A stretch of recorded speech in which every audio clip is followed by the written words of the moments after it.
Hello and welcome to My Fly Reefers.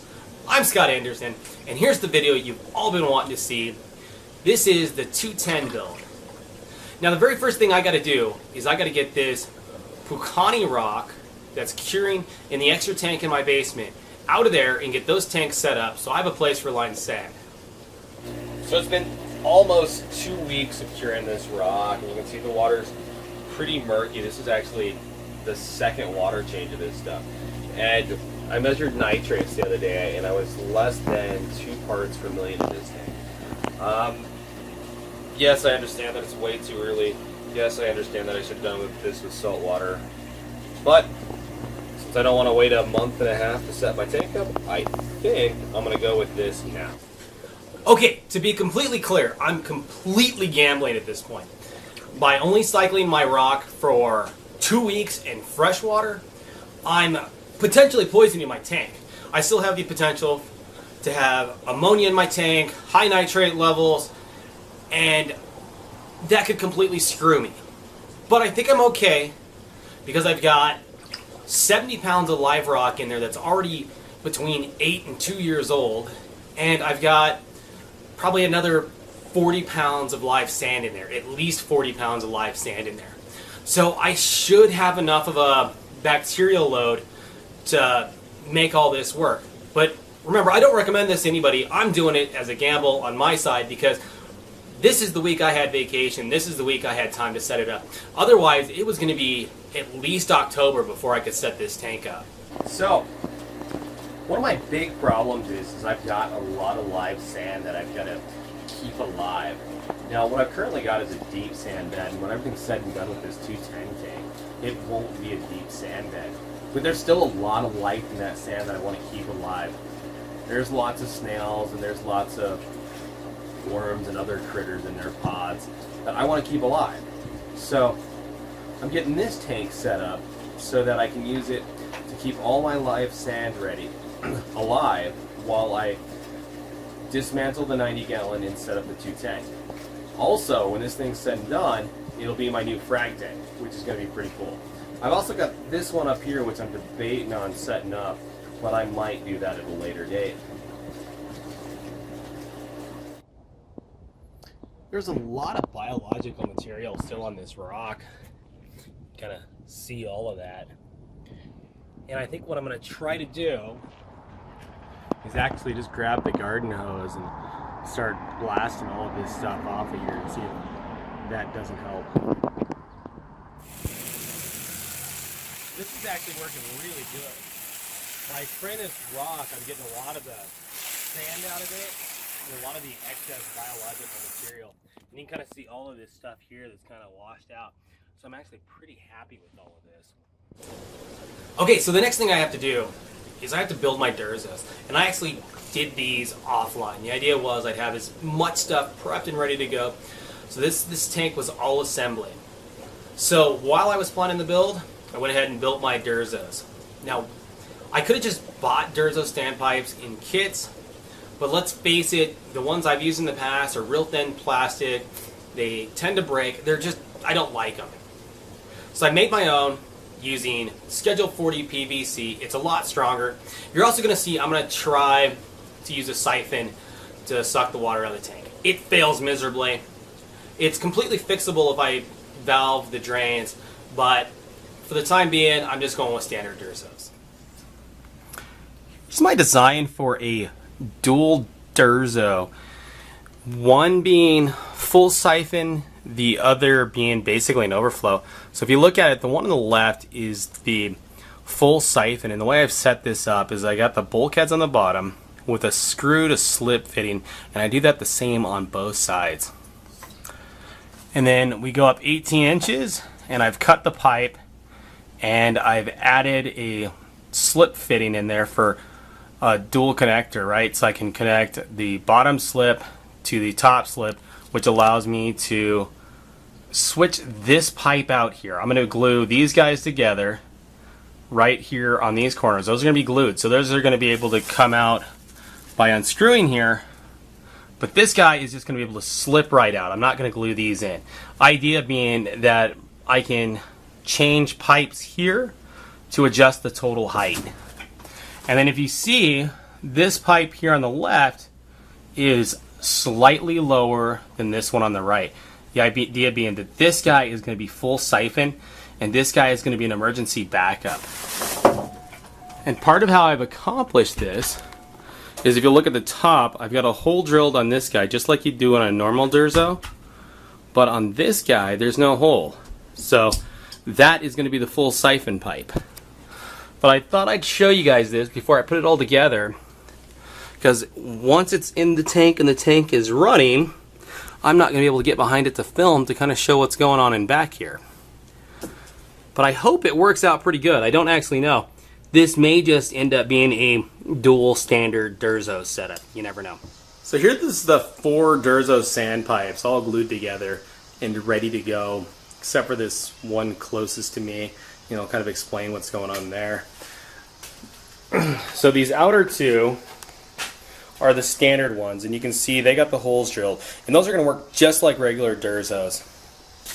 And this piece right in here is 1 inch longer, so hopefully allow these 2 guys to work as full siphons.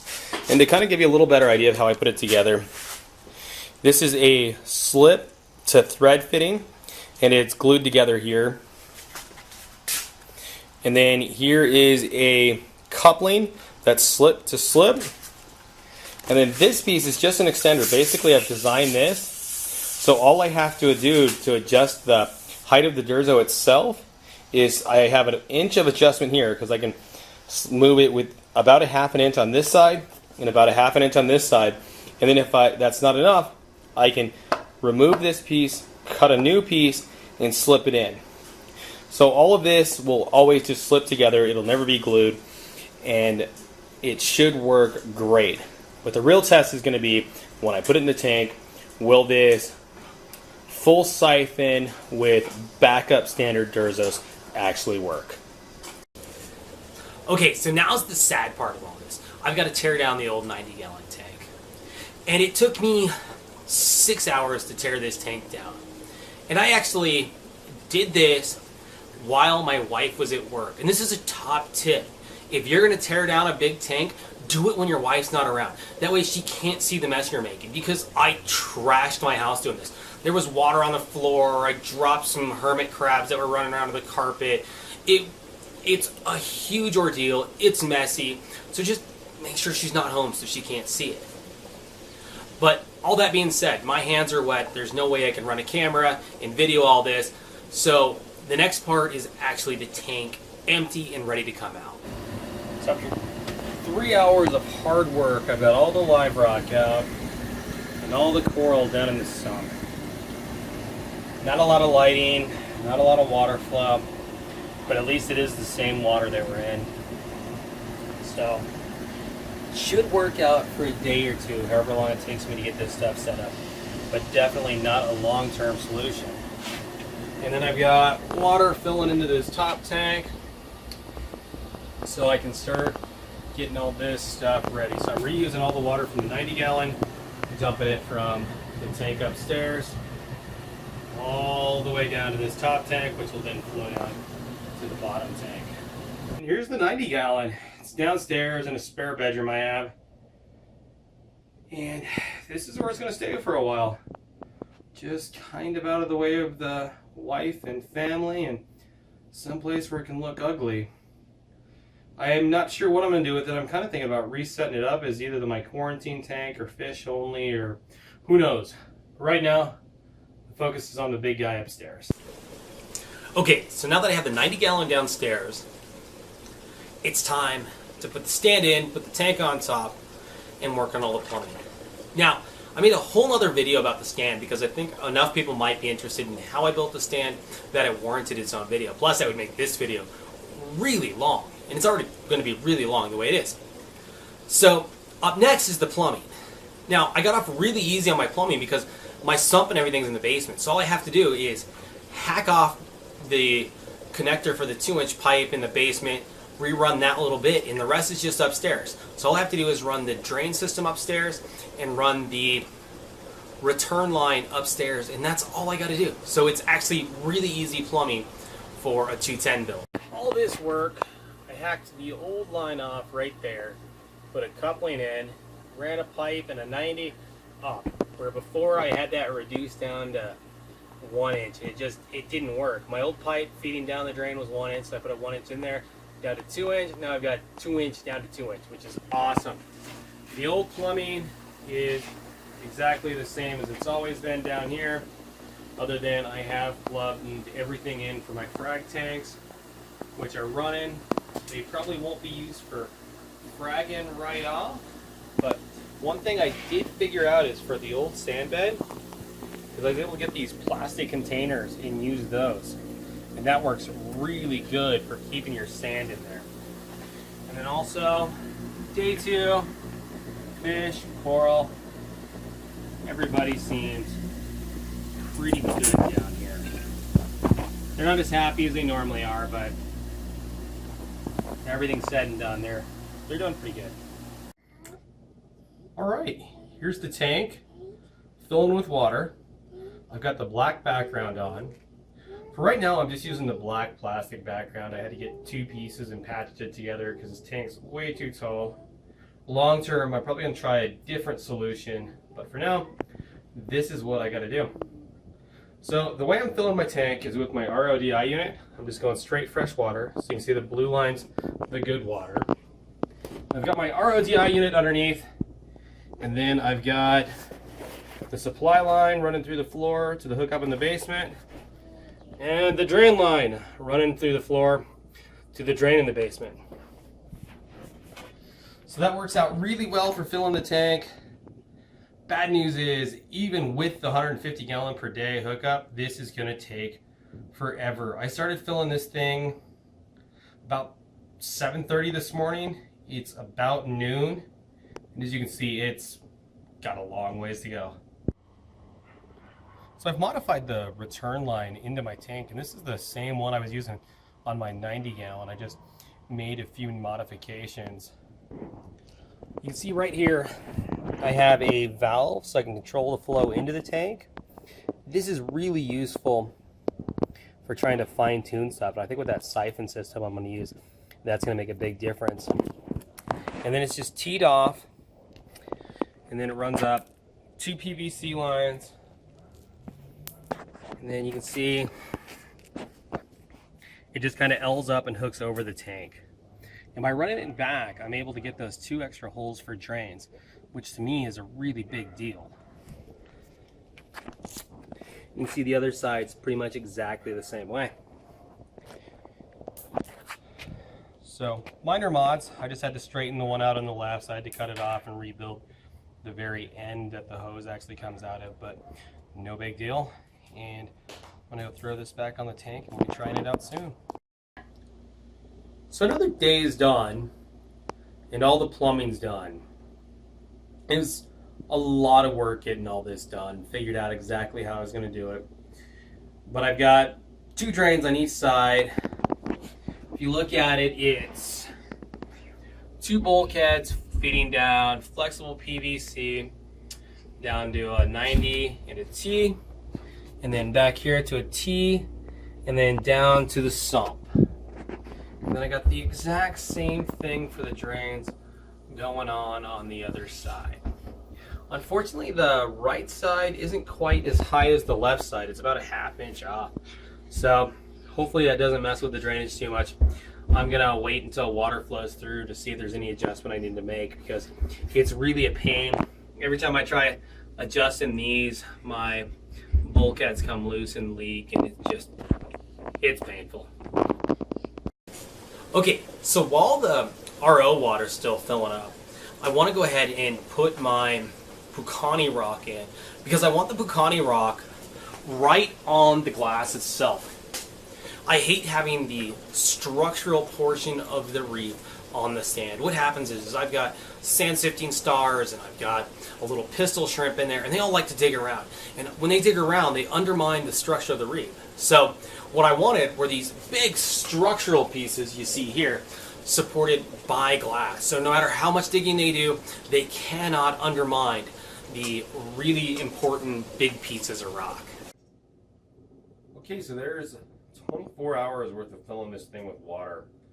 and my RODI unit's supposed to be able to do 150 gallons per day, and I would say that's at least 150 gallons of water in there.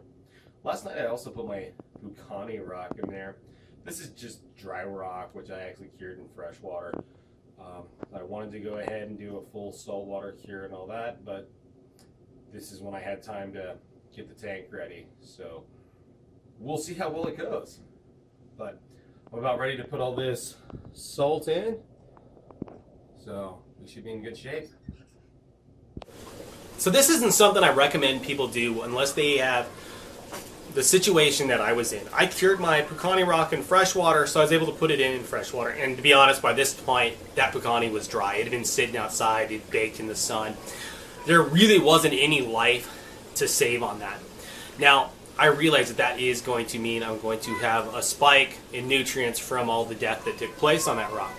But that's exactly why I tell people, unless you do it the way I did, don't, because if you put that saltwater bacteria into fresh water, you're likely to have a lot of die-off and have that.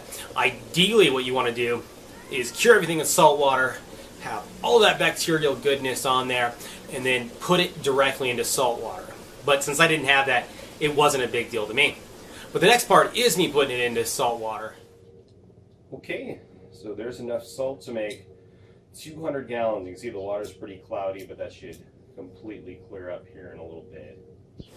Okay, so for me, mixing the salt water is really easy. I'm filling it with RODI. I just bought a box of Reef crystals, dumped the whole thing in there, and then it took a long time for it to dissolve. And that's one thing you got to be cognizant of, is you really want all of that salt to dissolve. What I ended up doing was just grabbing that WP-40 and then using it to get under all the Bucani rock and all that, and really blowing around. I spent 20 minutes just with my hand in that tank, mixing up the salt water.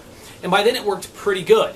Now, one thing to be cognizant of, if you do it this way, know that you potentially could kill life off, right? Because if you put your new live rock in there, or if you put your anything with a saltwater biological bacteria in there, it's really going to be goofy salinity until the full tank's filled. But again, I didn't have that problem. It took forever, but the tank finally filled up with water. I was working on projects outside. I was doing everything I could, plumbing, while this tank was filling. But once it finally filled, I had to match the water quality of this tank to what was downstairs as best as possible. So the whole time it was filling, I had a heater in here and I was trying to nail the temperature. I was shooting for about 76.5 degrees, and that's about what I keep my tank at all times, and that's what we had going on downstairs. Also, I got lucky in that my salinity up here, once everything was full, matched downstairs. That made it really easy on me. So when everything was ready to go, I fired it up, and here's what happened. So the tank's alive, but as you can see, this is full flow. And my semi-siphon idea, yeah, that doesn't work. I'm gonna have to do something else. Yeah, so the siphon idea failed miserably.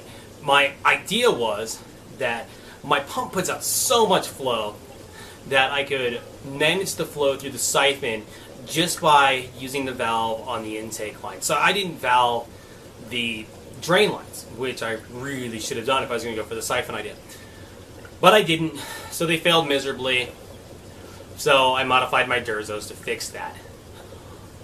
If I want to go back and go to a siphon, all I got to do is just cut the drain lines, put a couple of valves in, and I still might do that because this is a little loud, and the idea behind this siphon is it should be really quiet. But unfortunately, it didn't work, and that's how we do this in reefing. We try something, it doesn't work, you either modify it or try something else. Okay, so I'm ready for lights. And of course, I need a new light rack because the light rack I had before was made for a 4-foot tank. Now I got a 6-foot tank. So I used the same design as before, I just made it longer. Okay, so it's Sunday morning. I've been on vacation for about a week now working on this thing. And I've got all the rock in, I've got the sand in, there's a couple fish in there. I just threw the lights up on top. Yesterday I rebuilt the lighting rack for that, and I'll show you what I did. So it's the same style lighting rack as I had before, except this time it's 6 feet long.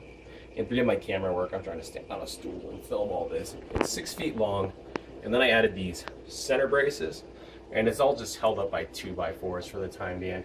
Like I said, eventually this is going to be a built-in, so this is all temporary, but this is the easiest way I can figure to suspend my lights. This metal rack here that's holding the LEDs in place will go in the full built-in though. Saturday night, I went ahead and put my sand in, and of course the tank went incredibly cloudy. By Sunday morning, it had cleared up a little bit, but it was still pretty cloudy, so it made it really hard to aquascape the tank and put the rock in. But I'm out of time. I gotta go to work on Monday. I've got to get this tank together, so I put everything in the tank, and I did the best aquascape I could. I'm not 100% sold on the aquascape I have, but I think it looks pretty decent. I might change it up a little bit. I haven't decided exactly what I'm going to do there. Another top tip, if your wife's going to be home, make sure that you either don't make a big mess, or you do this when she's not going to be home, and that way you can make a mess and get it cleaned up before she gets home. I just got in a lot of trouble for making a mess because I'm trying to run downstairs, take live rock up, and be honest, I'm more concerned about the fish and coral at this point than I am about my house. And I got in a lot of trouble for that. So just top tip, watch what you're doing or you might get in trouble. But as far as the project looks, I think it looks great. I have had some losses here. My Gizmo, my goby, he disappeared on me. When I took everything out of the sump, he wasn't there. I couldn't find him anywhere. So I can only guess that he passed on. And the same thing happened to one of my blue chromuses. No idea what happened to these guys. They're just gone. My cauliflower colt coral is looking worse for wear. He's really not opening up. He used to be enormous. Now he's all pulled in and shrunken. I hope he recovers. I don't know how he's going to do. He's never looked this bad, ever. My big digitata that I had on the archway shattered when I was trying to put him in the tank, so I tried to save as many pieces as I could of him, and now I've got a little digi garden I'm starting. And my gold hammer, he's really pulled in and not opening up. I think he's going to be okay. I don't think this is going to be a long-term permanent issue, but for the time being, you can tell he's just not a happy camper. He spent 3 days on his side, bad lighting. It just didn't go well for him. But I'm relatively confident that he's going to get better. So this is the tank that we're going to have on Mile High Reefers from now on. I think it looks fantastic. It's big. I've got room for new corals. I've got room in the sand bed for stuff. And I will be doing a full tank overview in the future. It's probably going to be a little while. I'm going to wait for all the corals to settle in.